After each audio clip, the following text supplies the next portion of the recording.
Retomando aqui então o nosso estudo de hoje, nós vamos para o nosso Evolução em Dois Mundos, de André Luiz, psicografia do Chico e do Divaldo, o capítulo número 9, da primeira parte, Evolução e Cérebro. Nós vamos agora para a visão e audição, e depois microcosmo prodigioso. Chegamos já aqui nesses dois últimos itens, aqui do nosso livro, lembrando que no próximo capítulo nós teremos aqui palavra e responsabilidade, que vai começar aqui com o desenvolvimento da linguagem animal. Vai ser um tema bem interessante para nós, falando sobre aqui a fala, né, e também começando com o desenvolvimento do intelecto, né, da expressão, e depois falaremos da existência da alma. Sairemos um pouco dessa parte mais científica, mais técnica, né? E vamos então entrar, a partir do próximo capítulo, já na parte mais moral, que é o do nosso... que é certamente o que vai chamar bastante a nossa atenção. Muito bem, vamos lá. Nós estudamos então no nosso último encontro dois itens, tratando aqui sobre os reflexos tipo e depois formação dos sentidos, né? Falamos aqui um pouquinho sobre os 5 sentidos, falamos sobre a importância desses mecanismos para que nós possamos nos desenvolver aqui no mundo material, tendo uma percepção do que acontece à nossa volta, fazendo com que nós nos integremos a esse meio, permitindo que nós desenvolvamos também, né, os atributos do espírito, né, no caso, os valores e também o intelecto. E agora nós vamos entrar, então, saindo dos sentidos, a visão e a audição. Dois importantes sentidos, né, que nós teremos aqui. Depois nós teremos um capítulo especial só para falar sobre a parte da fala, né, que é ali a expressão do espírito. Então, visão e audição. O sentido da vista, admiravelmente fixado, passa a permitir a constituição das imagens dos objetos na retina, segundo o sistema dióptrico particular, aperfeiçoando-se as células receptoras da luz, cujo impulso nervoso alcança as vias ópticas, transportando as imagens captadas até a profundez do cérebro, onde a mente incorpora as interpretações que lhe são próprias e analisa-as, plasmando observações para o arquivo da memória e da experiência. Então nós vimos aqui primeiro que nós temos nesse sistema de visão que nós temos, ele fala então sobre o desenvolvimento dessas células receptoras da luz. Então nós, seres humanos, temos uma capacidade, né, de perceber um espectro de cores, de termos ali uma visão detalhada, embora nós tenhamos outros seres no reino animal que têm ali a visão com maiores facilidades num ou no outro aspecto, né, como no caso uma visão noturna, ou no caso de uma visão à distância, né, e nós temos ali uma capacidade de ter essa percepção das cores, que facilita para nós bastante, né, a interação com o meio ambiente onde nós nos encontramos.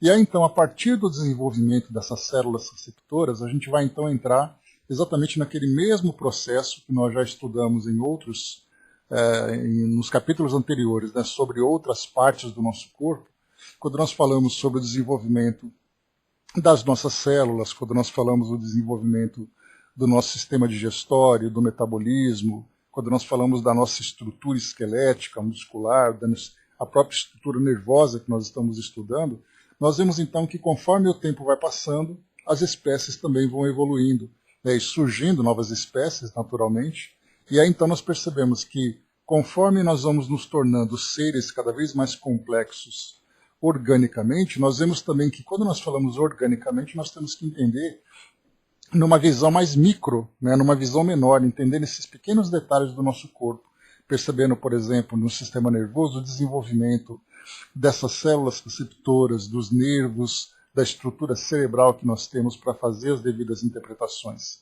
E aí então eu comentei com vocês na semana passada, falando aqui sobre o transporte das imagens captadas até a profundez do cérebro, onde a mente incorpora as interpretações que lhes são próprias e analisa-as. Então, nós temos no nosso cérebro, na verdade na nossa mente, né, um arquivo de imagens, arquivos de sons, arquivo de cheiros. Né? Então, inclusive até mesmo arquivos, né, de tato, né, que vão para nós também, vem para nós também como estímulos, que nós vamos interpretando se esses estímulos são agradáveis ou desagradáveis, e nós somos capazes depois, com o tempo, já entender o que é sem sequer saber, ver exatamente aquilo que nos toca.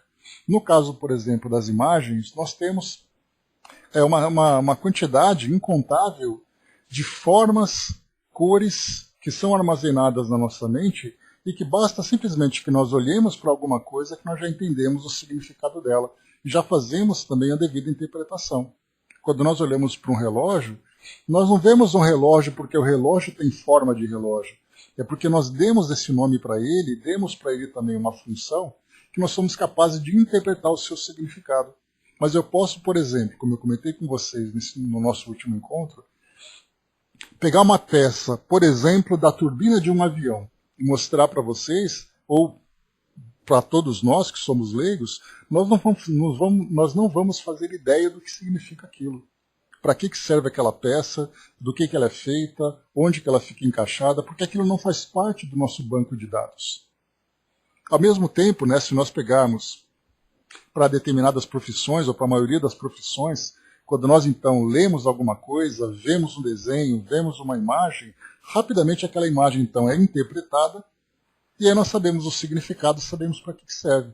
Mas passando aquilo para um outro leigo, a mesma coisa, nós não vamos entender absolutamente nada.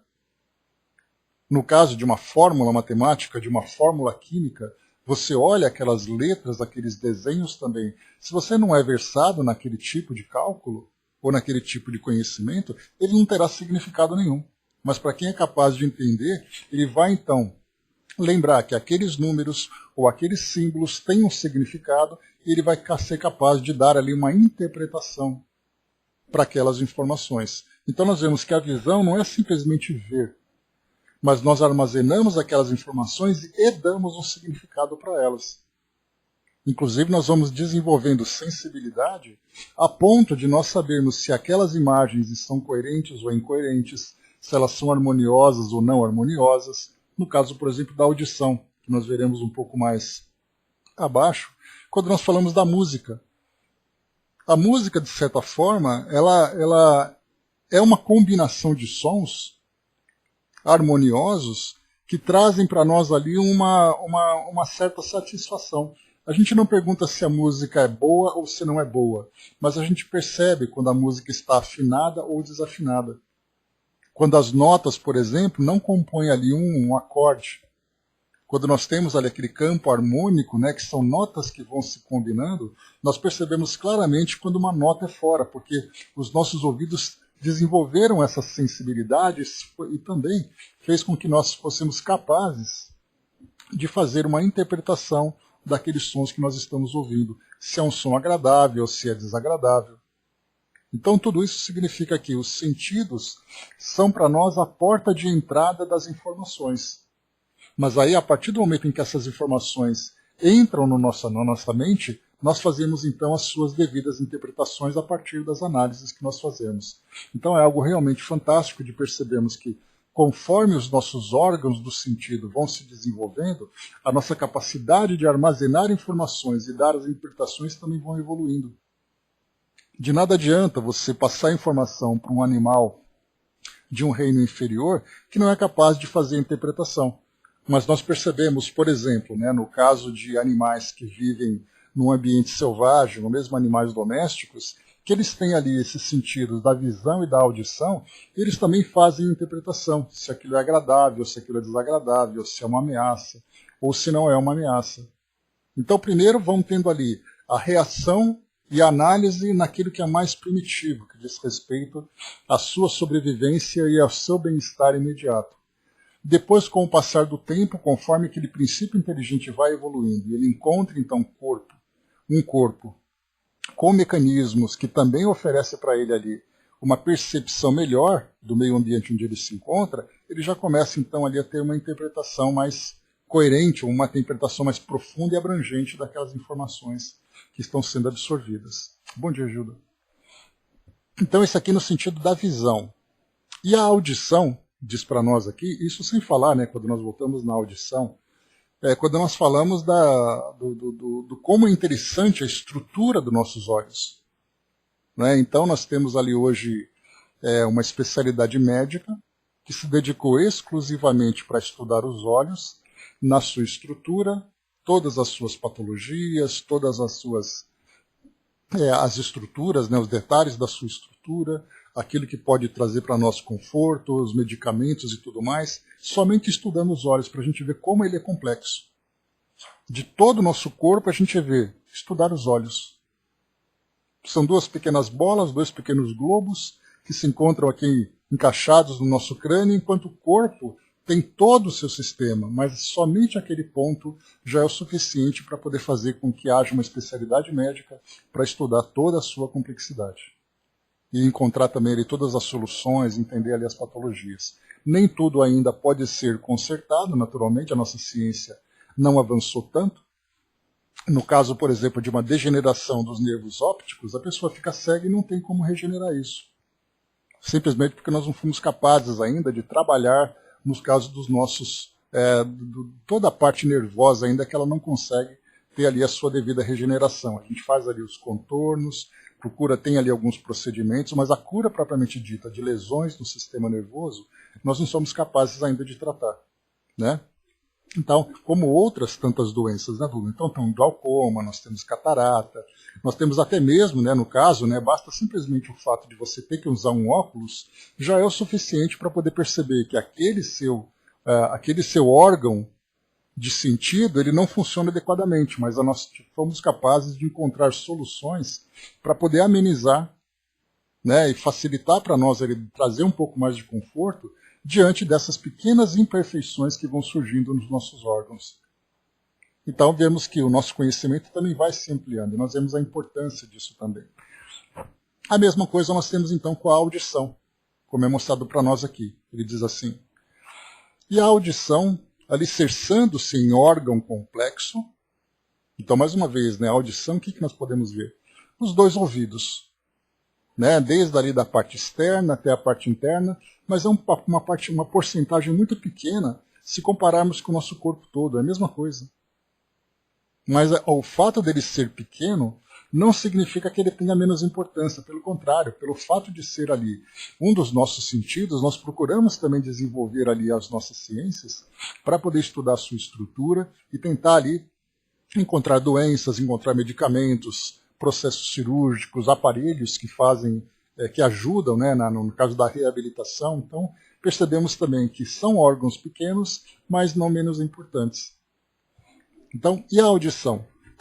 Alicerçando-se em órgão complexo, consolida-se no ouvido interno, protegido pelo ouvido externo e pelo ouvido médio, em que o tubo coclear, a dividir-se em 3 compartimentos, vai encontrar as células evoluídas dos órgãos de corte e as fibras nervosas do acústico encarregadas de transmitir as vibrações sonoras que atingem o ouvido médio em estímulos nervosos a saírem através do nervo auditivo na direção da mente, que realiza a seleção dos valores atinentes às sensações de tom, de intensidade, de timbre, estabelecendo em seu próprio favor vasta rede de reflexos condicionados com expressão decisiva em seu desenvolvimento. É a mesma coisa, se no parágrafo anterior nós falamos sobre aquele nosso arquivo mental de imagens e de cores, né, formas, cores e tudo mais, na parte de audição não é diferente.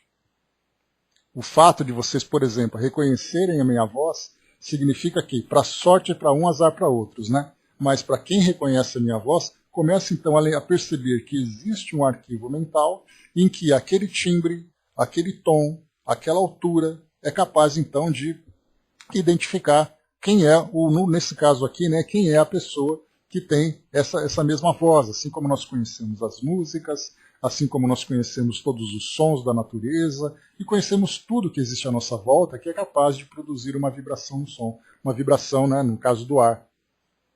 Então percebemos que não basta apenas nós pensarmos na parte estrutural, onde nós temos então, por exemplo, né, o martelo, o estribo e bigorna, né, que são aqueles 3 ossinhos que ficam dentro do nosso ouvido ali, que facilitam, né, a partir da vibração, a interpretação. Então o nervo leva para o nosso cérebro e nós fazemos também da mesma forma essas interpretações. A mesma coisa acontece com o olfato. Como nós vimos também, né, o nosso banco de dados de odores. Odores que são agradáveis, odores que são desagradáveis. Então tudo faz com que esses mecanismos facilitem a nossa interação com o meio ambiente à nossa volta, com o ambiente à nossa volta, exatamente para a nossa preservação, para a autopreservação. Sem esses sentidos, nós ficaremos completamente perdidos. Dá para imaginar, por exemplo, se nós fôssemos cegos, surdos, sem olfato e sem tato. Não é nem a questão da voz. Não faz nem diferença nesse momento. Mas se nós não tivéssemos paladar também, dá para a gente imaginar? Sem paladar, sem odor, sem visão, sem audição e sem tato. Dá para imaginar alguém que viva dessa forma? Ela é completamente dependente de alguém para poder dizer para ela exatamente aquilo que ela precisa, né? A forma como ela pode se manter. Porque ela perde completamente o controle do ambiente à sua volta e ela não consegue comer, ela não é capaz de ver ali quais são os seus perigos, ela não é capaz de interagir com o ambiente. Então todos esses órgãos que nós temos servem, na verdade, de porta de entrada, são portas sensoriais que fazem com que o espírito, vinculado a esse corpo físico, interaja nesse meio. E é bem interessante, né? Porque o espírito não precisa desses sentidos que nós temos hoje. Eles têm ali, como nós já vimos, né? Kardec já estudou sobre isso, trouxe para nós, né, tanto no Livro dos Espíritos, como também na própria Revista Espírita, um artigo até extenso sobre detalhes, né, que trata das sensações e percepções dos espíritos. Mas a partir do momento em que o espírito se encontra vinculado ao corpo físico, nós percebemos que, tirando a sensibilidade mediúnica, ou essa sensibilidade anímica que permite que ele tenha ali essa percepção extrasensorial, porque aquilo que é sensorial está vinculado aos seus órgãos do sentido. Aquilo que é extrasensorial permite que ele tenha essa percepção além desses órgãos. Não apenas a questão mediúnica, mas a percepção propriamente extrasensorial. Quando nós falamos, por exemplo, da dupla vista, é uma percepção extrasensorial. Quando nós falamos do médium sensitivo, que ele é capaz também de ter essa sensibilidade, de perceber vibrações à sua volta, é também uma percepção extrasensorial. Mas, de um modo geral, nós temos essas sensações, essas percepções extrasensoriais num nível muito baixo, exatamente porque estarmos no mundo de provas e expiações, que é um mundo bastante materializado, faz com que nós fiquemos diretamente vinculados e profundamente vinculados ao nosso corpo, fazendo com que tudo aquilo que o espírito tem em termos de percepção fique bastante prejudicado, praticamente nulo, praticamente porque nós temos essas percepções extrasensoriais que são muito poucas, são muito pequenas, quase insignificantes comparado com o grande potencial que o espírito tem de ter essa percepção. Então vemos que estarmos num corpo como esse faz com que nós percamos ali não posso dizer para vocês a porcentagem, mas é uma porcentagem muito grande daquilo que nós podemos fazer como espíritos. Mas mesmo assim, estando vinculados num corpo como esse e perdendo esse grande potencial sensitivo que nós temos, né, sensorial, que nós temos como espíritos, ainda assim, esse corpo permite, através dessas vias de entrada, e recebermos essas informações e fazermos delas as interpretações, para que nós possamos, então, aqui estar bem integrados com esse ambiente onde nós nos encontramos. Mas para isso, aí vem então a grande maravilha da criação, nós vemos quanto tempo demorou para que cada um desses órgãos fossem se desenvolvendo. Então nós tivemos, por exemplo, se nós voltarmos no tempo, colocarmos ali aproximadamente 10, 15 milhões de anos no passado, nós teremos ali os primatas já entrando, né, nessa fase, nessa categoria, nessa classe, né, entre animais e humanos, começando ali a ter um corpo mais aperfeiçoado do que os próprios animais. Mas esse corpo mais aperfeiçoado, nós percebemos que enquanto esses sentidos começam já a perder um pouco do seu potencial, no caso dos animais, né, que tem uma visão mais aperfeiçoada, o olfato mais aperfeiçoado, uma visão mais aperfeiçoada, isso tudo porque ele não tem essa capacidade racional de fazer uma interpretação, então ele precisa de sentidos mais aguçados para poder sobreviver no ambiente onde ele se encontra. Então, se por um lado nós vamos perdendo um pouco dessa capacidade, exatamente porque racionalmente nós começamos a armazenar mais informações e começamos a fazer maiores interpretações, nós temos então as percepções daquilo do ambiente onde nós estamos. Enquanto essas percepções vão diminuindo, a nossa capacidade racional vai aumentando. Porque do contrário, imaginemos se nós tivéssemos uma visão de uma águia, ou de uma águia vendo à distância, a visão de uma coruja vendo à noite, a audição, por exemplo, né, dos felinos, dos caninos, o olfato deles também, nós ficaremos loucos, né? Porque são tantas informações, e muitas dessas informações completamente inúteis para o modo de vida que nós temos hoje, que nós não conseguiríamos fazer uma interpretação correta e muito menos sobreviver com tranquilidade. Então nós percebemos que esses sentidos foram diminuindo, mas a nossa capacidade analítica ficou muito maior. Então o corpo foi se adaptando nesse sentido, né? Então essa é a parte tão interessante, porque a tendência seria, seguindo assim um raciocínio bastante simplificado, que os nossos corpos fossem se tornando cada vez mais aperfeiçoados no sentido de ter essas percepções mais desenvolvidas. Então nós vemos hoje, né, nos filmes e seriados de ficção, onde nós temos aquelas pessoas mutantes que têm ali uma percepção diferenciada, que são capazes de ver à noite, né, captar ali, por exemplo, né, os raios infravermelhos, né, ou ter uma audição mais apurada, o olfato também, quando ele tem ali um vínculo com um sentido muito mais selvagem, né, mas na verdade tudo isso seria para nós, né, um grande problema, por termos tantas informações chegando e não sermos capazes de processar tudo isso. Então, na verdade, nós começamos, então, a partir do momento em que nós vemos alguma coisa, rapidamente nós interpretamos, damos um significado para ela e depois reagimos a partir do momento em que nós vemos. Por exemplo, você dirigir o carro numa determinada avenida e, de repente, então, o semáforo acaba ficando vermelho. Aquela cor, que nós temos já essa sensibilidade de perceber essa cor, traz para nós não apenas a cor, mas o objeto onde essa cor se encontra, o local onde nós estamos, a reação que eu preciso ter, porque eu compreendo o significado daquela mensagem. E aí então nós vemos que as linguagens vão se tornando para nós muito mais fáceis e linguagens muito mais ricas, porque nós somos capazes de fazer essa interpretação.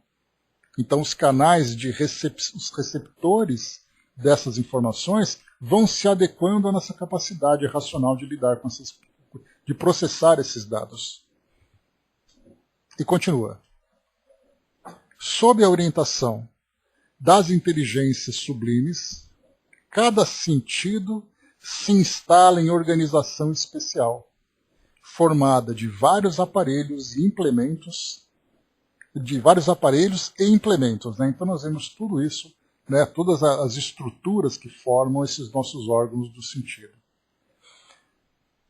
Também o cérebro integral se organiza em lobos diversos, com vasta margem de recursos para o futuro, quando a alma, não então nascente, em atividade instintiva na construção de seu próprio veículo, se erigirá em consciência desperta, com capacidade de utilizar as vantagens potenciais que a divina sabedoria lhe oferta.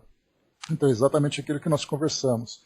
Então, inicialmente, a alma, então nascente, né, nos primeiros passos ali da sua longa jornada evolutiva, ela começa, então, essa atividade instintiva de construção do seu próprio veículo. Então ela vai aperfeiçoando os seus órgãos. Porque como nós vimos lá no início desse livro, André Luiz coloca assim que não é simplesmente a natureza que evolui, que se desenvolve de uma forma automática, mas ela tem ali o impulso da mente daquele princípio inteligente vinculado àquele corpo, trabalhado naturalmente com essas potências, né, espirituais que direcionam o desenvolvimento de todos os seres. Então nós tivemos ali experiências que foram feitas aqui no nosso mundo, conforme André Luiz traz para nós, e essas experiências no sentido de ver ali quais são as melhores formas de desenvolver esses organismos. De que forma que os princípios inteligentes podem se desenvolver no mundo como o nosso, utilizando determinados organismos, com determinadas estruturas e da mesma forma também com determinados implementos. Então tudo isso faz parte desse longo processo evolutivo. E ele coloca então que a alma nascente se erigirá, ou seja, se elevará em consciência desperta, com capacidade de utilizar as vantagens potenciais que a divina sabedoria lhe oferta. Essas vantagens potenciais nós vemos ali então que a inteligência naquele início do seu desenvolvimento é uma vantagem potencial, ou seja, ela tem ali a capacidade de se desenvolver e ela vai se desenvolvendo como nós chegamos até hoje. Então certamente nós temos, né, a nossa capacidade intelectual, temos também ali as conquistas morais, que ainda, né, pelo que nós vemos facilmente aqui no nosso mundo, ainda tem muito ainda a se desenvolver. Então, da mesma forma que aquela alma nascente tinha ali esse potencial de se desenvolver intelectual e moralmente, nós continuamos ainda tendo esse grande potencial. Já evoluímos um pouco, mas mostramos ainda, né, o quanto precisamos caminhar para a nossa evolução. Então, por isso nós vemos, voltando aqui em cima um pouco mais, quando ele coloca para nós sobre a visão e a audição, e um pouco mais acima, a formação dos nossos sentidos, nós vemos gradualmente o nosso corpo se aperfeiçoando e encontrando ali os recursos para o seu desenvolvimento. E para nós é tão perfeito, né, porque nós vemos ali, passo a passo, vendo ali os reinos inferiores da criação, os reinos mais evoluídos, cada reino trazendo ali um processo, trazendo uma conquista, trazendo uma nova capacidade, um novo potencial, e nós vemos então lá na frente o princípio inteligente surgindo, ainda também na sua condição limitada, mas mostrando ali gradualmente a sua capacidade de evolução. Né? Trabalho de tudo, né, Brás? De células, né, os processos químicos que vão acontecendo, né, os estímulos que vão sendo recebidos, a parte energética, fluídica também que entra nessa equação, né? Então, que trabalho complexo que nós vemos. Mas o importante de nós estudarmos um livro como Evolução em Dois Mundos é porque dá para nós essa visão de não vermos apenas ali a parte orgânica, a parte biológica se desenvolvendo, mas nós vemos também um princípio inteligente presente nesse processo. Porque se nós ignorarmos esse princípio, nós veremos apenas a matéria. Uma matéria viva, que é o interessante a gente perceber, uma matéria viva. Com que sentido? Qual é o objetivo dela? Que toda matéria viva existe exatamente ali como uma manifestação de princípios inteligentes, ainda que sejam aqueles princípios na fase mais embrionária, da fase mais primitiva, que talvez nós não tenhamos nem capacidade de mensurar, onde nós podemos ali ver, né, a parte mais primitiva desse processo. Nós vamos vendo então esses seres já que podem ser classificados como um pouco mais evoluídos pela sua constituição orgânica, pelo seu tamanho, pela forma como ele se manifesta e tudo mais, nós vemos ali, mas por passado, conforme a gente vai regredindo nessa escala, chega uma hora que a gente perde. Mas como André Luiz colocou, desde um ser unicelular, nós temos ali um princípio inteligente, e quando nós colocamos o princípio, nós podemos até dizer que o ser humano vale 1. E esse princípio inteligente embrionário é o 0,000000001. Então, essa escala, entre esse início e esse grau mais evolutivo que nós nos encontramos, ao estudarmos evolução em dois mundos, evolução material e evolução espiritual, nós vemos que esses princípios contém ali a sua origem, tem o início desse desenvolvimento. E nós não ignoramos.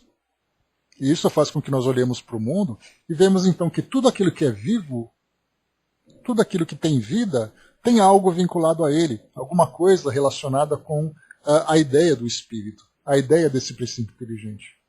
E isso faz com que nós respeitemos então a própria obra da criação, respeitemos todos os demais seres, respeitemos a nós mesmos e começamos a entender exatamente ali qual é o sentido, né, de nós estarmos aqui, né, vivendo essas experiências tão diversas, mas sempre sabendo ali com um grande objetivo maior, que é alcançarmos a nossa evolução plena. A Matrix Espírito deve dar as ordens, né? Foi o que André Luiz colocou, né, Brás? Quando ele disse assim que é a mente do princípio inteligente que coordena a evolução da matéria, nós podemos entender que essa Matrix do Espírito seria exatamente ali a origem dessa transformação. A matéria obedece aos estímulos do Espírito. André Luiz coloca isso para nós logo no primeiro capítulo. Né? Então vemos ali que na natureza, sim, a natureza tem os seus próprios mecanismos, tem as suas próprias leis. Mas jamais ignora o grande potencial do espírito na coordenação, no comando dessa evolução. Mesmo que sejam ali princípios inteligentes que façam esse controle, né, que tenham esse comando, de uma forma instintiva, de uma forma que nem ele próprio compreende. E é o que nós vemos na maioria dos seres vivos do nosso planeta. Se nós pegarmos os seres humanos, né, com esses 7,5 bilhões de pessoas vivendo aqui, e pegarmos todos os demais seres vivos aqui no nosso planeta, nós veremos que nós somos ali uma pequeniníssima parcela, comparado com aquilo que existe pelo mundo todo em termos de princípios inteligentes, nos mais variados graus de evolução, todos, claro, abaixo dos seres humanos. Vamos lá, próximo item. Próximo e último item. Microcosmo prodigioso. Com o tempo, a direção espiritual da vida consegue, enfim, organizar com mais eficiência o sistema nervoso autônomo, regulando e coordenando as funções das vísceras. Bom, aqui quando nós falamos em sistema nervoso autônomo, é todo aquele sistema do nosso corpo que não depende do nosso controle, que faz com que tudo funcione de uma forma autônoma, de uma forma, digamos, quase que automática. Então nós temos ali desde um processo digestivo até a nossa própria respiração, nós temos o nosso sistema circulatório, nós temos ali o nosso sistema endócrino, né, das glândulas que vão funcionando independentemente da nossa vontade. Porque imaginemos se nós tivéssemos, além de ter que interagir num ambiente como esse, tivéssemos que controlar todos os detalhes do nosso corpo. Dizer como o nosso corpo deve funcionar. Então, com essa direção espiritual da vida, esses organismos, né, os organismos se tornaram tão perfeitos que eles tiveram então ali um sistema que controla, que se autocontrola. De pensarmos, por exemplo, um peixe. Um peixe tem ali o seu sistema circulatório, tem o seu sistema respiratório, tem o seu sistema nervoso, e tudo isso faz com que funcione automaticamente, autonomamente, sem que ele tenha consciência disso, pelo fato de ser uma espécie ainda tão primitiva. Assim como acontece em todos os outros seres. E é que no caso aqui ele fala, né, regulando e coordenando as funções das vísceras. E aí nós falamos de todo o nosso sistema digestório, por exemplo, né? E falamos da mesma forma também de pulmão, de coração, de fígado, de pâncreas. Cada um desses órgãos funcionando automaticamente. Estruturam-se desse modo, primorosamente, a inervação visceral aferente e eferente e os centros coordenadores, o sistema simpático e parasimpático e as fibras pré- e pós-ganglionares de Langley, com os neurônios a edificarem vias eletromagnéticas de comunicação entre o governo espiritual e as províncias orgânicas. Aqui André Luiz usando, né, um pouco de poesia. Quando ele fala governo espiritual, é o espírito governando. E as províncias orgânicas, nós vemos ali toda a parte do nosso corpo. E o detalhe é, né, que são essas vias eletromagnéticas que promovem ou que controlam todos esses órgãos, todas essas províncias, mais uma vez de uma forma autônoma, sem que nós tenhamos consciência desses fenômenos, desses fenômenos biológicos, se nós pudermos dizer assim.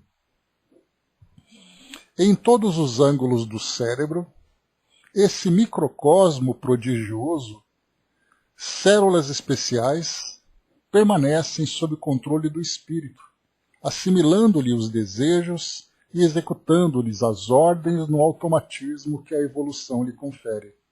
Aqui nesse parágrafo ele já traz para nós algo bastante interessante, que embora, nós já chegamos até a ver sobre isso em capítulos anteriores, que embora o nosso corpo funcione de uma forma automática ou de uma forma autônoma, ou seja, nós não controlamos, mas nós influenciamos. Por exemplo, né, se o nosso corpo está funcionando automaticamente, mas de uma forma dentro da normalidade, mas nós sofremos ali um estímulo exterior, recebemos um estímulo exterior que provoca em nós uma determinada reação, no caso, por exemplo, de uma forte emoção, de um medo, de um susto, alguma coisa assim, nós percebemos que o nosso corpo reage. Por isso ele coloca para nós aqui que todas essas células especiais permanecem sob o controle do espírito, mas o fato do nosso corpo funcionar autonomamente não significa que ele não seja influenciado pelo espírito. Não é uma máquina simplesmente cumprindo um programa que foi feito para que ele funcionasse sem qualquer tipo de interferência. O espírito sempre vai influenciar, como foi colocado para nós aqui em cima no parágrafo anterior. Os neurônios edificaram então vias eletromagnéticas de comunicação entre o governo espiritual, e essa expressão é muito importante, porque quando nós falamos em governo espiritual, nós falamos em controle do espírito, e as províncias orgânicas, que nada mais são do que órgãos que são controlados pelo espírito. Alguns desses órgãos, ou a maioria dos órgãos, são controlados sem que nós tenhamos essa compreensão racional, porque pelo fato do espírito passar por esse processo de desenvolvimento desde o seu início, tendo uma autoconsciência, digamos assim, do órgão que ele utiliza, do funcionamento desses órgãos, tem ali coisas que funcionam meio que no piloto automático. Então, nós, como princípios inteligentes que somos, não precisamos controlar, porque os primeiros estímulos que nós recebemos no início da nossa jornada evolutiva já fizeram com que todo esse funcionamento acontecesse de uma forma mecânica. Então não há necessidade de nós controlarmos. O metabolismo, por exemplo, né? Se nós pegarmos um sapo, que no momento em que ele pega ali, captura um inseto, e o seu sistema digestório acaba então fazendo com que esse inseto se transforme em nutriente, a única coisa que ele teve ali de reação um pouco mais, digamos, racional, foi ele identificar aquele inseto, ele ir atrás daquele inseto, capturá-lo. Foi isso que ele fez dentro da sua limitação intelectual. Mais uma vez nós lembramos, né, que esse debate, né, onde começa a inteligência, onde termina a inteligência, quais são os primeiros animais que manifestam a inteligência, nós não somos capazes de sondar. Porque até mesmo numa reação tão automática como essa, né, de um anfíbio capturar um inseto, para muitos isso é simplesmente algo instintivo.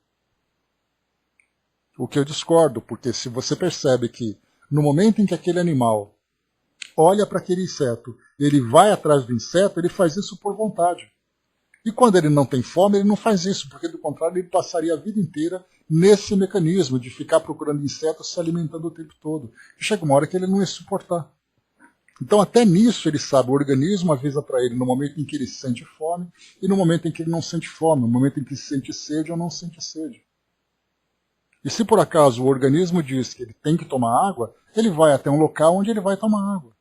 E isso mostra que embora seja ainda bastante primitiva, é a vontade do animal de ir nessa ou naquela direção em busca da água que ele precisa, em busca daquela fonte de alimentação.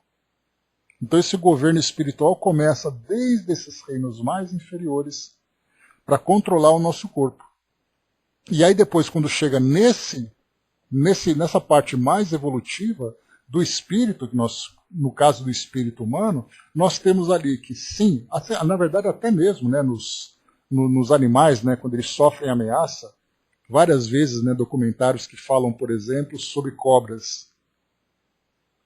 E aí então, quando nós temos ali um animal que é colocado vivo num viveiro de cobras, no caso, por exemplo, um rato para alimentar aquela cobra, cientistas colocam ali, né, câmeras infravermelha para captar ali o calor do corpo do rato e tudo mais, você percebe uma aceleração do coração, o medo, o tremor, que para nós, claro, é alguma coisa muito triste de ver, né, alguma coisa que realmente causa para nós ali uma impressão negativa, mas só o fato de nós percebermos que aquele animal tão pequeno tem esse tipo de reação diante de uma ameaça, mostra ali que ele tem noção, ainda que seja ali aquela capacidade racional limitada, ele tem noção do local onde ele está e qual seria ali a possibilidade dele continuar vivo. E isso na natureza nós temos o tempo todo, né, acontecendo ali da forma mais, né, mais comum e repetitiva que tem no nosso meio, né? Dudu colocou, né? Deixa eu ver aqui rapidamente. Um instantinho. Não sei se a Angelina pode confirmar, mas quando no desdobramento, onde se faz uma visita a uma coluna espiritual, a audição é extremamente limpa, bem audível, né? A visão é de uma clareza incrível, né? Onde as cores não são essas terrenas. E a cor branca é extremamente luminosa, né? O corpo, quando sai da matéria, se modifica totalmente, mostrando que a Terra limita muito o corpo do encarnado, né? Então, para nós, para a grande maioria, é uma dificuldade muito grande de termos essa percepção. Isso porque nós não somos ainda capazes, né, de um modo geral, de termos uma visão clara do que é uma experiência do espírito, né, já que a grande maioria se encontra muito presa ainda ao corpo físico.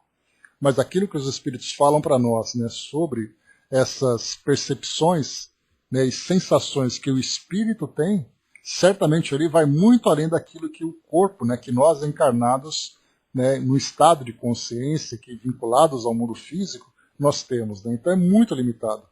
Não somos nem capazes de trazer uma porcentagem para fazer uma comparação. Né? Mas quando nós, só de fazermos essa de termos o entendimento do bloqueio que o nosso corpo físico acaba tendo sobre, ou causando sobre o espírito, né, é realmente algo bastante limitante. Mas essa limitação é uma limitação necessária. Exatamente porque o espírito, estando encarnado, ele tem o objetivo de estar encarnado. Que não adianta você ligar o espírito com o potencial de espírito. Ele precisa estar ligado à matéria, vinculado a essas experiências do mundo material, para que ele possa se desenvolver. O Braço colocou, fica próximo de uma fotografia colorida, né? Pois é, quase isso, né, Braço? Vamos lá então, continuando aqui para nós. Então falávamos aqui mais uma vez, né? Sobre os desejos e executando as ordens no automatismo que a evolução lhe confere. Falava para você então das diversas reações que nós temos sobre reações emocionais e psíquicas, né, que influenciam o nosso organismo, influenciam o funcionamento do nosso corpo. Esse, por exemplo, é um dos estudos feitos, como, por exemplo, a meditação. Nós falamos bastante na semana passada. Então, no caso da meditação, faz com que o nosso corpo entre num ritmo de trabalho diferente. Então, muitas vezes nós temos ali, né, uma médica comentava, né, sobre, inclusive estudando a própria Evolução em Dois Mundos, comentava que foi feito ali um estudo sobre uma pessoa que fazia exercício físico, outra que não fazia exercício físico e a outra que se encontrava em prece. E percebia que a adrenalina, né, todas elas, nesse caso, submetidas a uma situação de estresse, todas elas tinham ali a mesma quantidade de adrenalina. Mas percebia que o corpo funcionava diferente entre aquele que fazia exercício e aquele que não fazia exercício, que funcionava da mesma forma, e aquele que se encontrava em prece tinha um funcionamento diferente. Hoje nós temos ali os neurocientistas, né, que estudam a atividade do nosso cérebro a partir de exames de imagens, mostrando, né, as diversas reações que nós temos diante de determinados estímulos. Comentei com vocês, né, que é uma pessoa deitada ali dentro de um aparelho de ressonância magnética, e tinha ali um monitor onde ele ficava vendo algumas imagens. Então imagens de bebês, imagens de animais pequenos, de repente uma imagem de um corpo em decomposição, de repente uma imagem de alguma coisa de guerra, de destruição, e de repente uma imagem de uma paisagem. E isso mostrava que o nosso cérebro ia tendo reações diferentes. Então o estudo era do cérebro, não da mente. Bom dia, Cléo. Então era estudo do cérebro, para ver exatamente a atividade elétrica do nosso cérebro diante desses determinados estímulos. E eles foram capazes ali de mapear as regiões onde essas sensações, onde essas impressões acabam tendo ali o efeito. Mas aí nós percebemos também que a mente do espírito que provoca essa reação, não é o cérebro que faz isso. Porque do contrário, a gente vai imaginar assim, né? O cérebro está vendo aquela imagem e, portanto, o cérebro reage dessa forma. Mas, na verdade, o cérebro nada mais é do que um órgão. E aí, então, nós temos o espírito, que vinculado molécula a molécula ao corpo físico, faz com que o nosso cérebro tenha ali regiões de atividades que respondem à ação do espírito. Então, é o indivíduo que vê aquilo, ele sente aquelas emoções, no caso de um terror, de uma excitação, no caso de um estímulo qualquer, e aquela região cerebral reage pelo fato do espírito estar vinculado ao corpo físico. E aí, nesse caso, não apenas o cérebro reage a partir daqueles estímulos que foram vistos, né? Daquelas reações nervosas, mas nós percebemos que o próprio corpo como um todo acaba reagindo. Então nós temos ali glândulas que começam a liberar determinados tipos de hormônio. No caso de uma adrenalina, por exemplo, ou de qualquer outro tipo de hormônio, né, acelerando ali o nosso sistema vascular ou trazendo para nós ali uma produção excessiva de ácidos gástricos. O fato de nós pensarmos num determinado tipo de alimento, né, um estímulo que acaba sendo muito comum é assim. Imagine que nós estamos chupando um limão. E aí, rapidamente, pelo fato do limão ser ácido, rapidamente a nossa boca começa a salivar. Porque nós temos no nosso arquivo mental exatamente ali o limão, qual é o sabor do limão, e isso o nosso corpo rapidamente responde. Então, é nisso que ele coloca, em todos os ângulos do cérebro, esse microcosmo prodigioso, microcosmo, né? Porque cosmo nós podemos entender como sendo assim um universo. Micro, porque nós falamos de células nervosas, falamos ali de nervos que levam esses estímulos, tudo que acontece nesse ambiente mais micro dentro do nosso corpo.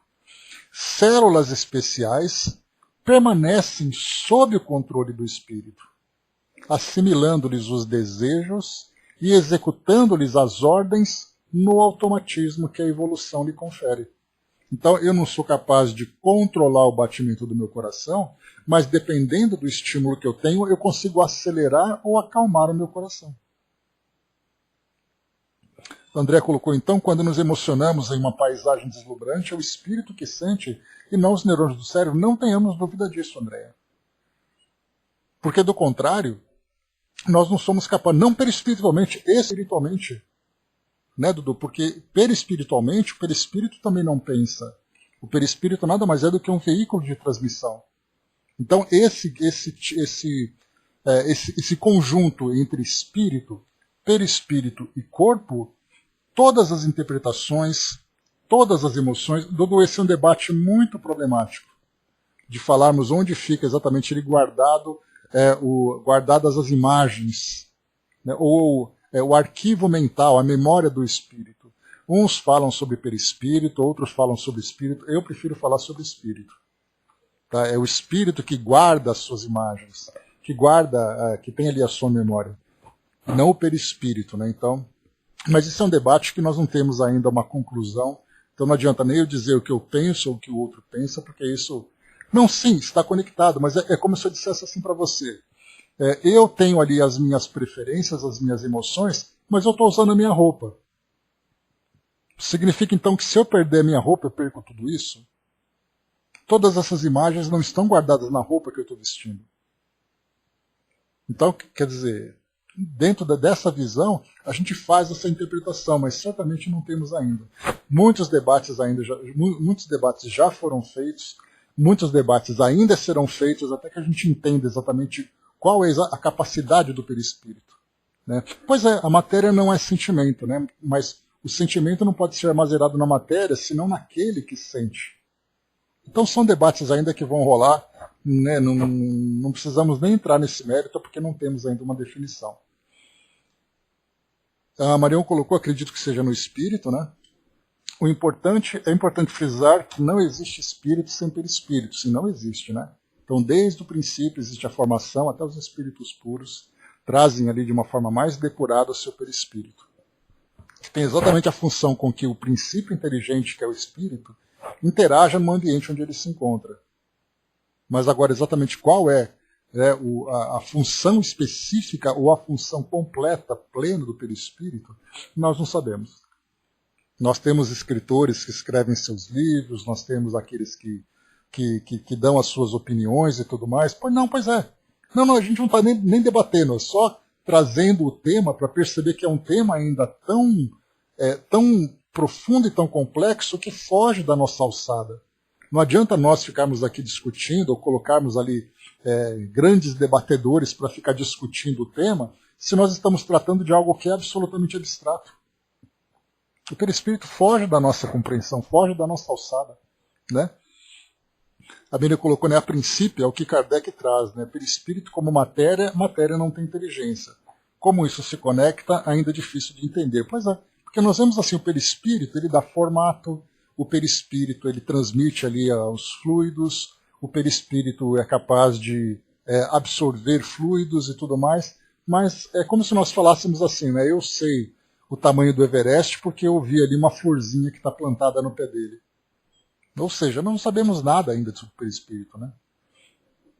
André colocou, né, de onde vem essa emoção? Não seria do perispírito que gravou? Pois é, André, o debate é esse, né? Para mim, fica na mente, né? Nós vivemos essa experiência, nós lembramos, nós assimilamos, nós raciocinamos. Então, eu vejo no perispírito a fonte das emoções e da inteligência. E assim como também dos valores. Eu não posso dizer que eu sou uma pessoa generosa, porque a generosidade está impregnada no meu perispírito. Eu vou dizer que sou generoso porque eu desenvolvi essa sensibilidade. Eu não vou dizer, por exemplo, que eu sou honesto, porque a honestidade está no bolso de trás do meu perispírito. Eu vou dizer que a honestidade é uma experiência minha. Eu, portanto, desenvolvi esse valor. E a mesma coisa com as emoções. Eu não posso dizer da felicidade ou da infelicidade, da raiva ou da bondade, porque é o perispírito que está guardando tudo isso. Esse, pelo menos, é meu raciocínio. Né? Mas não somos capazes de debater isso ainda. Né? O Flávio lembrou ali, né, perispírito não guarda, não arquiva as memórias, né? Apenas mostra, ou seja, reflete o que está no espírito. Né? Entenda? Pois é, ele apenas transmite, né, Flávio? Então, no caso, por exemplo, dos desencarnados, assim como nós vemos nos livros, né, se por acaso o espírito mostra ali uma alegria, uma raiva, uma tristeza, ele é capaz de refletir isso no perispírito. Mas ele reflete. É como se eu fosse o gerador e as lâmpadas estivessem no perispírito. É esse gerador que produz a energia que acende essas lâmpadas. Ou apaga essas lâmpadas. Não são as lâmpadas que funcionam automaticamente. E no caso do corpo físico, então, a mente pensa, a mente interpreta, a mente reage, o perispírito transmite e o corpo físico reage através desse sistema autônomo. Que, embora seja autônomo, no seu funcionamento automático, ele é influenciável por esses estímulos. Angelino colocou, na maioria dos momentos que visualizamos, eles pedem para não falar, porque é uma energia muito sutil e as pessoas não vão entender. Isso acontece quando é permitido pela equipe espiritual. É um debate também, né, precisamos ainda ter uma capacidade de entender o funcionamento de tudo isso para poder assimilar. Os espíritos não podem mostrar para nós algo que nós ainda não compreendemos, que seria muito mais confuso do que esclarecedor. Né? André colocou, né, concordo, porque é muito profundo e não sabemos nada. Né? De fato, não sabemos. O Brás lembrou aqui também, né, que o perispírito está para o espírito como corpo carnal para ambos, né, de fato. Mas apesar de que o corpo carnal, Brás, ele está na mesma categoria do perispírito, ele é matéria. Ele é apenas uma matéria com uma constituição diferenciada, né? Mas para o perispírito, ele está realmente diferenciado. É como se nós colocássemos, né? O motorista é o princípio inteligente, o carro é a sua roupa é o perispírito e o carro é o corpo físico. Então você pode tirar o perispírito, você pode tirar a roupa, deixar dentro do carro e você sair do carro. Então, ou seja, o princípio inteligente ele é independente no seu potencial, né? Deixa eu ver aqui. Dudu colocou, né, as relações morais que salvaguardam, né, vem de sentimentos aflorados ou não.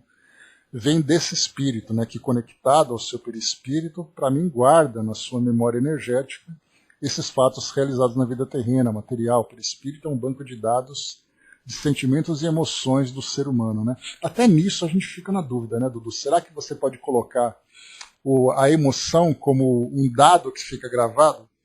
Né? Até nisso a gente vai aprofundando cada vez mais. E o bom é que somente através desses debates que a gente consegue pensar nessas coisas, né?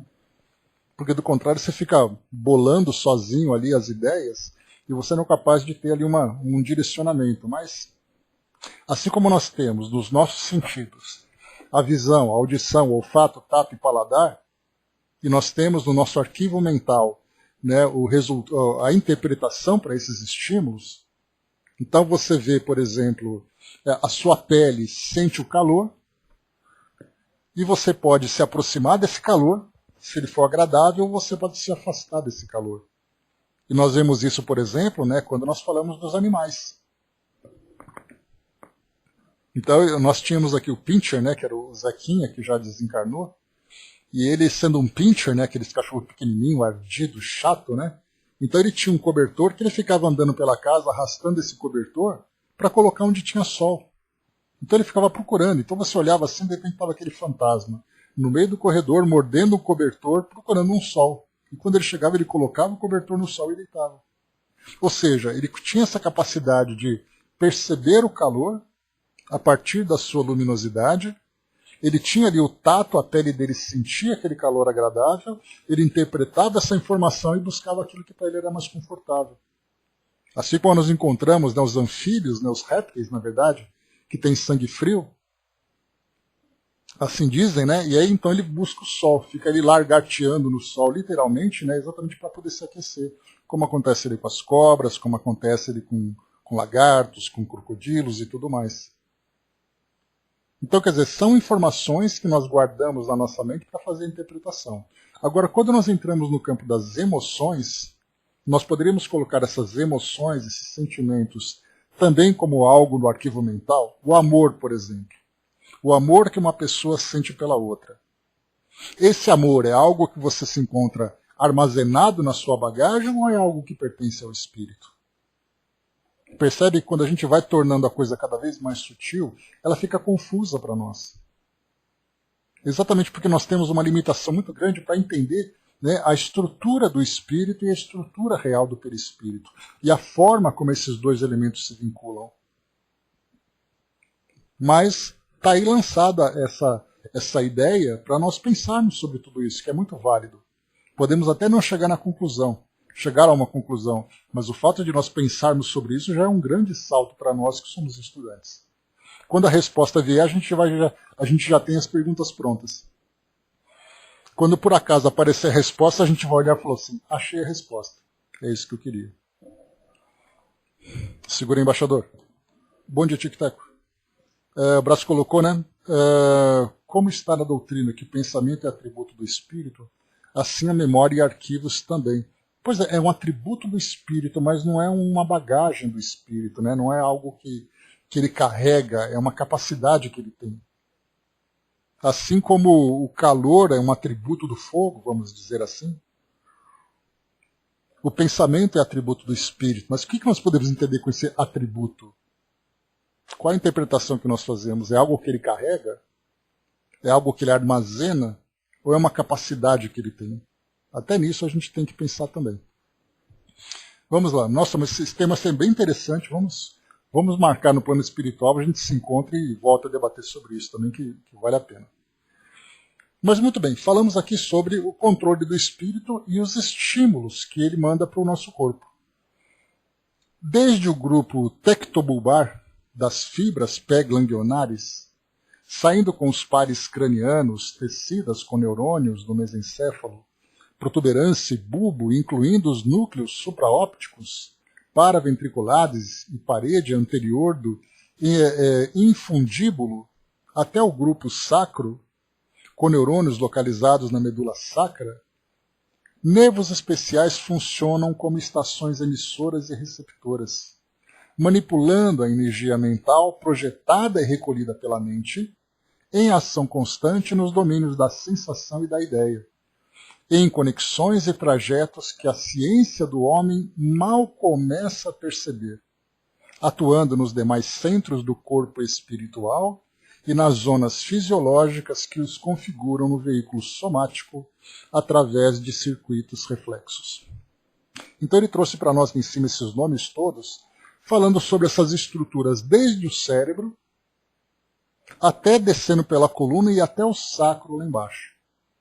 Então a gente fala do sistema nervoso central, cérebro e medula espinhal, até chegar lá no final. Depois nós temos então toda a inervação periférica. Então ele trouxe para nós todos esses nomes difíceis aqui, mas ele fala na verdade disso, desde o grupo tectobulbar das fibras pré-ganglionárias, aí saindo dos pares cranianos, tecidas com neurônios no mesencéfalo, protuberância e bulbo, e incluindo os núcleos supraópticos, paraventriculares, e a parede anterior do infundíbulo, até o grupo sacro, aí desceu toda a coluna vertebral até lá embaixo, com neurônios localizados na medula sacra, nervos especiais funcionam como estações emissoras e receptoras. Então, por exemplo, vamos pensar numa situação bem curiosa. A vontade de urinar. Então, nossa bexiga ela começa a transmitir determinados estímulos para o nosso cérebro quando você tem ali uma determinada quantidade de urina acumulada na bexiga. Aí dá a vontade de fazer xixi. Qual é exatamente ali o estímulo que o nosso cérebro faz? Ou você solta o esfíncter e contrai a bexiga, ou você não faz isso. Do que vai depender essas duas respostas? Da interpretação que nós fazemos, onde nós estamos, se é o local certo, se isso vai me deixar confortável, até mesmo psicologicamente, nós temos essa reação. Por exemplo, a vontade de urinar faz com que nós nos isolemos. Porque urinar em público para nós é algo constrangedor. E esse tipo de reação vem desde o reino animal. Então, olha só que interessante, o estímulo vem, a resposta nós damos a partir da interpretação que nós fazemos. Então, por isso ele coloca estações emissoras e receptoras que manipulam a energia mental projetada ou recolhida pela mente, projeta quando ela dá a ordem e recolhe quando ela recebe. Então nós temos ali dois caminhos. Tem informações que eu capto e interpreto, e tem ali informações em que eu envio. E é então fazendo com que a ação constante nos domínios da sensação e da ideia, em conexões e trajetos que a ciência do homem mal começa a perceber. Então são feitos estudos, por exemplo, do sistema nervoso, em que nós temos ali o estudo da nossa ciência sobre a causa, sobre alguns tratamentos, no caso, por exemplo, mal de Parkinson, em que o indivíduo ele perde o controle do seu corpo físico e começa com aqueles tremores. Então nós temos ali a ciência que vai mostrando para nós, né, capaz de detectar no cérebro qual é essa região. As cirurgias que são feitas no cérebro acabam anulando aquela parte, fazendo com que o indivíduo, não que volte a ter o controle, mas acaba anulando aquela parte que provoca os tremores. Então esse é um avanço da nossa ciência. Mas qual é exatamente a causa daquilo tudo? A resposta vai ser ali uma degeneração do sistema nervoso. Mas a pergunta é, o que causou essa degeneração? A ciência vai dizer, pode ser o envelhecimento dos neurônios. Mas e o espírito? Ele simplesmente está ali de passageiro ou ele tem alguma responsabilidade nisso tudo? No caso, por exemplo, de uma diabetes. Ou de um diabetes, né? Então você tem ali um indivíduo que sofre as consequências de um pâncreas doente. Aí a ciência encontrou ali o transplante de pâncreas, encontrou ali o desenvolvimento da insulina e tudo mais. Mas o que causou exatamente isso tudo? Ele vai dizer assim, nada, é uma imperfeição das células do pâncreas. Infelizmente, o corpo dele, ele teve azar do corpo dele não funcionar adequadamente, ele sofre as consequências disso. E aí, estudando a evolução em dois mundos, isso reafirma para nós a importância do espírito, não apenas na elaboração do seu organismo, mas também na influência que ele exerce sobre ele. Então vemos que o espírito não é meramente um passageiro, sofrendo as consequências daquele corpo. E aí nós podemos entrar nas situações mais graves, né? No caso, por exemplo, de espíritos que reencarnam em corpos deficientes, em cérebros deficientes, que trazem ali limitações da sua manifestação e tudo mais. Por acaso o espírito teve o azar de passar por aquilo? Ou é o corpo que foi elaborado segundo o seu próprio comando? Aí a gente já lembra, a partir da lei de causa e efeito, que nada acontece por acaso. Para finalizarmos, no diencéfalo, campo essencialmente sensitivo e vegetativo, esse sensitivo das sensações, vegetativo do funcionamento autônomo do nosso corpo. Né? Por isso que quando fala assim, né, um vegetal trabalha de uma forma automática, sem ter qualquer tipo de percepção. Nós temos, nesse caso também, no nosso corpo, esse sistema vegetativo. Né? Você não diz para o seu estômago, por exemplo, e para o seu intestino, né, para liberarem ácidos, para digerirem aquele alimento. Ele funciona de uma forma automática. É um funcionamento conjunto, o fígado trabalhando junto com outros órgãos que vão liberando com glândulas, que vão liberando ácido, fazendo isso, aquilo, enquanto você está ali dormindo, enquanto você está descansando e tudo mais. A sua respiração, por exemplo, funciona automaticamente sem você comandar. Você pode até tentar parar de responder. Mas até nisso o corpo manda, né? Imagina se alguém quisesse assim, vou cometer o suicídio, vou segurar a respiração. Ele não consegue fazer isso, porque o corpo dele ele tem ali o seu próprio sistema vegetativo, que faz com que ele funcione automaticamente. Você pode até tentar impedi-lo, mas você não consegue, a menos que seja por um mecanismo que você mesmo perca o controle. Continuando. No diencéfalo, campo essencialmente sensitivo e vegetativo, parte das mais primitivas do sistema nervoso central, o centro coronário, por fulcro luminoso, entrosa-se com o centro cerebral, a exprimir-se no córtex em todos os mecanismos do mundo cerebral, e dessa junção de forças, o espírito encontra no cérebro o gabinete de comando das energias que o servem. Então vemos ali que o cérebro serve o espírito, e não o espírito é um escravo do cérebro.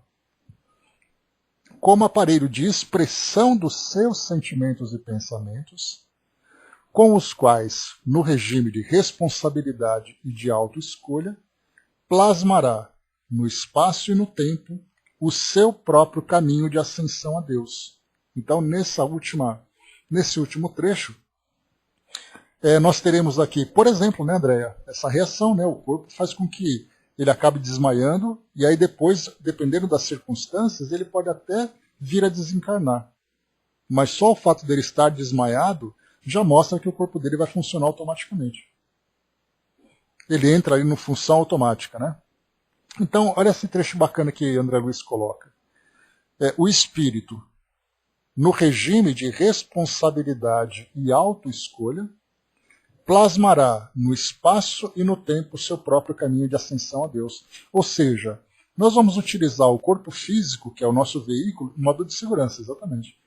O espírito, então, vai encontrar nesse mecanismo de evolução, no espaço e no tempo, ou seja, não importa onde ele esteja, e não importa quando ou quanto tempo isso leve, a partir do desenvolvimento da sua responsabilidade e da sua autoescolha, ele mesmo vai escolher, ele vai criar, vai plasmar o seu caminho de ascensão.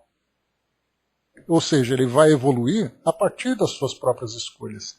E isso traz para nós um sentido de consciência, de autoconsciência, da nossa responsabilidade nesse caminho evolutivo, de percebermos que nós não estamos aqui simplesmente vivendo uma experiência automática sem qualquer propósito ou que nós não estejamos diretamente envolvidos para isso. E isso é extremamente importante, porque ter essa consciência, eu sei que eu sou o construtor da minha felicidade ou infelicidade, quando nós pensamos de um modo bastante infantil ainda, né? Porque a gente acha que a gente vive para ser feliz. E a gente não tem ideia ainda que nós estamos, na verdade, vivendo para ascendermos em direção a Deus. A felicidade é uma consequência dessa ascensão. E essa ascensão se dará a partir do nosso desenvolvimento, a partir da nossa depuração, a partir do nosso crescimento moral e intelectual. E o resto virá tudo como consequência. Quanto mais elevado o espírito é, mais a felicidade se manifesta. Mas nós trabalhamos, na verdade, em busca da felicidade, sem nos darmos conta do caminho que nos leva a isso. E esse é um grande problema para nós ainda, pelo fato de termos essa limitação de compreensão do real propósito da nossa existência. Então a gente procura todos os meios de sermos felizes. Até mesmo as escolhas equivocadas. Lembre daquela frase, né, daquela série que eu falei para vocês, né?